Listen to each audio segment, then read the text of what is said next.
తీసుకున్నది ఎమ్మెల్యేగా ఆయన ఆరణి శ్రీనివాసులు గారిని తీసుకొచ్చారు చిత్తూరు నుంచి.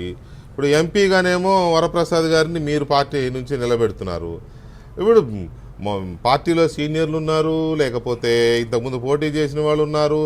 రత్నప్రభ గారు లాస్ట్ టైం బై ఎలక్షన్లో పోటీ చేసిన ఎట్లా కొన్ని పేర్లు వినబడ్డాయి. కానీ లాస్ట్ మినిట్లో ఆయన తీసుకొచ్చి పెట్టారు. నాకు విక్రమ్ గారు చెప్పింది ప్రాక్టికల్గా correct.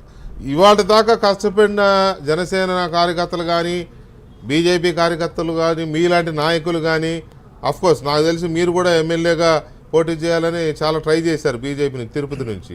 But it's not happened. So ఇలాంటి సిచ్యువేషన్స్లో మీరు అందరూ ఇప్పుడు వైసీపీ నుంచి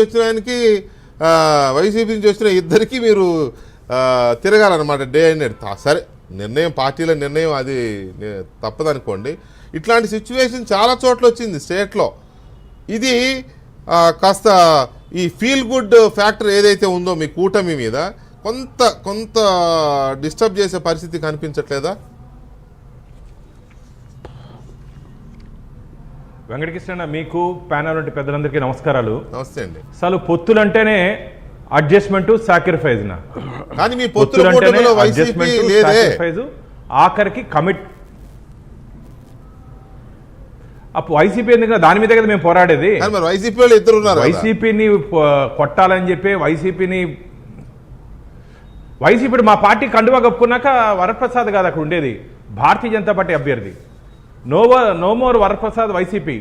వరప్రసాద్ ఈరోజు భారతీయ జనతా పార్టీ కండువా కప్పుకున్నారు కాబట్టి ఆయన భారతీయ జనతా పార్టీ అభ్యర్థిగా మా కేంద్ర పార్టీ నిర్ణయించింది కాబట్టి పార్టీ నిర్ణయం మేరకు మేము ఖచ్చితంగా పనిచేసి ఆయన గెలిపించుకోవాల్సిన బాధ్యత మా మీద ఉంది.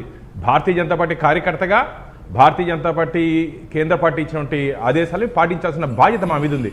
నేను మాత్రం ఒకటి చెప్పదలుచుకున్నా, దయచేసి ఇప్పుడు మీరు చెప్పినట్టు నేను కూడా తిరుపతి అసెంబ్లీకి ప్రయత్నం చేశాను.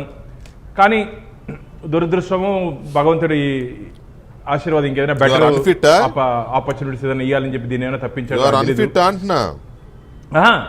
అందుకని చెప్తున్నా, భగవంతుని ఇంకేదైనా అన్ఫిట్ అని చెప్పట్లేదన్నా, భగవంతుని ఇంకేదైనా మంచి ఆపర్చునిటీ ఇవ్వాలని చెప్పి ఏదైనా తప్పించాడేమో వెంకటేశ్వర స్వామి. ఎందుకంటే నేను వెంకటేశ్వర స్వామిని నమ్ముకుంటా కాబట్టి ఇంకేదైనా బెటర్ ఆపర్చునిటీ ఇస్తారేమో వెయిట్ చేస్తున్నా.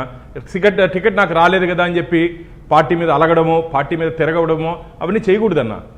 నేను అందుకనే ఏబిఎన్ ద్వారా అందరికీ చెప్పదలుచుకున్నా, కార్యకర్తలందరికీ ఏ పార్టీలో అయినా సరే, వితౌట్ పార్టీ మన జీరో. గుర్తుపెట్టుకోండి, ఏ నాయకుడైనా సరే వితౌట్ పార్టీ మన జీరో. మీరు చెప్పే నీతి సూక్తులు బాగున్నాయి, నేను కాదంట భానుప్రకాష్ రెడ్డి గారు. నాకు కూడా మీరు చెప్పింది నచ్చింది.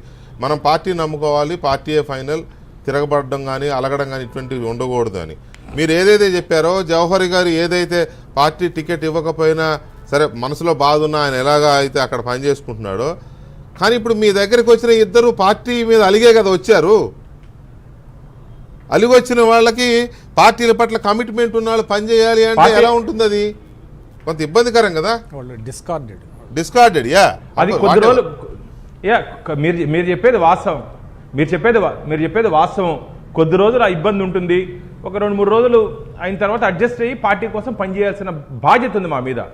ఎందుకంటే పార్టీ ఫస్ట్, సెల్ఫ్ లాస్ట్ మాకు. కాబట్టి పార్టీ ఏం చెప్పిందో దాన్ని ఆదర్శంగా తీసుకొని పనిచేయాల్సిన బాధ్యత కార్యకర్తల మీద ఉంది. ఖచ్చితంగా మీరు చెప్పినట్టు కార్యకర్తల్లో కొద్ది రోజులు ఆ బాధ ఉంటుంది, అరే మనకు రాలేదే, ప్రయత్నం చేస్తే పార్టీ నన్ను పట్టించుకోలేదని.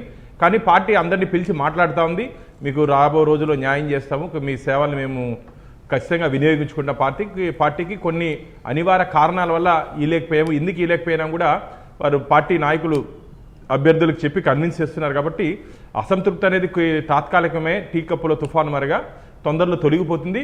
మా అందరి టార్గెట్ జగన్మోహన్ రెడ్డి గారిని తిరిగి ముఖ్యమంత్రి స్థానంలో కూర్చోపెట్టకూడదు.